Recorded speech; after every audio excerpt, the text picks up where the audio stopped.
Good afternoon, আমি স্নেহাশিস আপনাদের সঙ্গে। আমরা আজকে রয়েছি এই ধান জমিতে। এই ধান জমিতে বিএলবির অ্যাটাক প্রচুর পরিমাণে হয়েছে। এখন বর্তমান সময়ের জ্বলন্ত সমস্যা এই বিএলবি মূলত ব্যাকটেরিয়াজনিত রোগ। এই বিএলবি আমরা দেখি জ্যান্থোমোনাস ওরাইজা এই ব্যাকটেরিয়ার কারণ।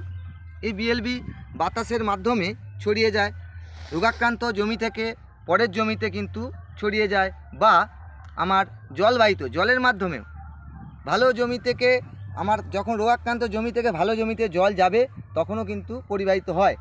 আর কোন সময় আসে বিএলবি?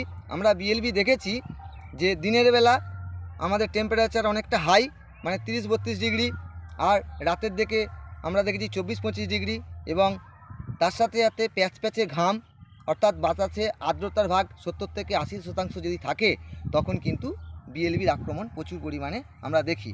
তো এই বিএলবির জন্য আমরা কি করতে পারি? যেহেতু আমরা বিএলবির জন্য আমরা ব্যাকটেরিয়াজনিত, সেই জন্য যে কোনো মাইসিন অর্থাৎ স্ট্রেপ্টোমাইসিন, আমরা যদি এখন দেখাই এই যে স্ট্রেপ্টোমাইসিন রয়েছে, এই স্ট্রেপ্টোমাইসিন দিতে পারি। আমরা দেবো প্রতি ট্যাঙ্কিতে 2 গ্রাম, বা ভ্যালিডামাইসিন বা কাসুওমাইসিন প্রতি লিটার জলে 2 ml। এর সঙ্গে আমরা যে কোনো ফাঙ্গিসাইড, কারণ ফাঙ্গিসাইডটাও কেন দেবো না, এই সময় পাতায় টিপ দাগ বা ঝলসারও আক্রমণ আমরা বিভিন্ন জায়গায় দেখছি। সেই জন্য যে কোনো ভালো ফাঙ্গিসাইড, আমরা যদি ভালো ফাঙ্গিসাইড দেখি যদি বলি, তাহলে আমরা দেখব আইসোপ্রোথলিন হেনাক্সানিল, এটা দিতে পারি, বা আমরা অ্যাজোস্টোবিন ডাইফেনকোনাজল এই কেউ দিতে পারি, বা অ্যাজোস্টোবিন টেবুকোনাজল দিতে পারি, বা কন্ট্যাক্ট ফাঙ্গিসাইড হিসেবে কপার অক্সিক্লোরাইড বা কপার হাইড্রক্সাইড এর সঙ্গে দিতে পারবো। কিন্তু মূলত আমাদেরকে এই মাইসিন কিন্তু রাখতেই হবে। তার সাথে সাথে ফাঙ্গিসাইড হিসেবে আমরা আলোচনা করলাম বিভিন্ন ফাঙ্গিসাইড। তো আমরা ডোজগুলো বলে নিই।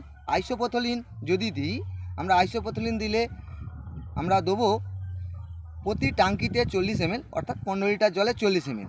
আমরা যদি অ্যাজোস্টোবিন ডাইফেনকোনাজল দিই তাহলে প্রতি ট্যাঙ্কিতে দেবো 20 ml। আমরা যদি অ্যাজোস্টোবিন টেবুকোনাজল দিই তাহলে আমরা প্রতি ট্যাঙ্কিতে দেবো 25 ml। আর যদি কপার অক্সিক্লোরাইড দিই তাহলে আমরা দেবো প্রতি ট্যাঙ্কিতে 30 গ্রাম, বা কপার হাইড্রক্সাইড দিলেও 25 থেকে 30 গ্রাম হিসেবে আমরা দেবো। এবং তার সঙ্গে মাস্ট দেবো কিন্তু মাইসিন, অর্থাৎ স্ট্রেপ্টোমাইসিন বা প্ল্যান্টোমাইসিন বা কাসুওমাইসিন, ভ্যালিডামাইসিন, এইগুলো যদি আমরা দিই তাহলে কিন্তু আমরা বিএলবির থেকে গাছকে রক্ষা করতে পারবো। সুতরাং আমরা আজকে আলোচনা করলাম বিএলবি। এর পরবর্তীকালে যখন পাতায় প্রচুর পরিমাণে ঝলসা লাগবে, বা ঝলসার জন্য কি আমরা করব, ঝলসার জন্য কি ফাঙ্গিসাইড দিতে পারবো, সেই নিয়ে